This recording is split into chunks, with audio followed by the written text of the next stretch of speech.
Befreit mich, wenn ich verrückt. Schließ deine Augen und du wirst es sehen. Ich liege nun schon seit Stunden hier. Es ist 5:35 Uhr und ich kann nicht viel tun.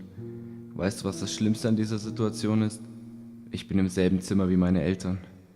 Sie starren mich an und es ist verdammt hart, ihre Blicke zu erwidern, ohne dabei zu schreien. Ihre Augen sind auf mich fixiert und ihre Münder sind weit aufgerissen. Ein stechender Blutgeruch erfüllt den Raum und ich bin wie gelähmt vor Angst.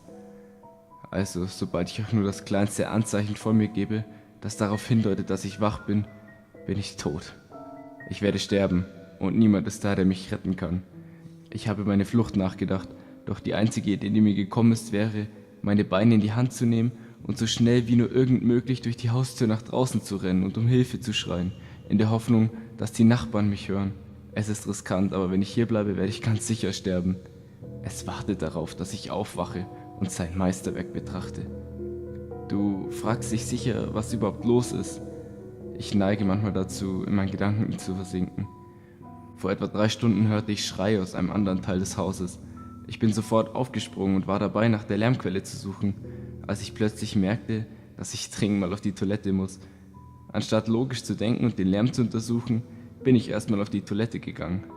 Diese dumme Aktion hätte ich direkt mit meinem Tod bezahlen können, doch ich erledigte mein Geschäft und warf dann einen Blick aus dem Bad. Auf dem Teppich war Blut. Ich war beunruhigt und rannte wieder zurück in mein Zimmer, wo ich mich unter meiner Bettdecke wie eine Pussy versteckte. Ich habe versucht, wieder zu schlafen und mich davon zu überzeugen, dass dies nur ein ziemlich realer Traum oder irgendetwas derartiges war. Doch ich hörte plötzlich, wie sich die Tür meines Zimmers öffnete. Wie ein ängstliches Kind, welches ich auch bin, schaute ich unter meiner Bettdecke hervor, um zu sehen, was da passiert. Etwas schleifte meine Eltern in mein Zimmer. Es war jedenfalls kein Mensch, das kann ich dir sicher sagen. Es hatte weder Haare noch Augen oder Kleidung. Es lief wie ein Höhlenmensch mit gekrümmtem Rücken, als es meine Eltern hinter sich herschleifte. Aber dieses Ding war schlauer als jeder Höhlenmensch. Es wusste ganz genau, was es tat. Es platzierte meinen Vater auf die Bettkante mit dem Blick auf mich gerichtet. Dann setzte es meine Mutter auf einen Stuhl, ebenfalls mit ihrem Blick zu mir.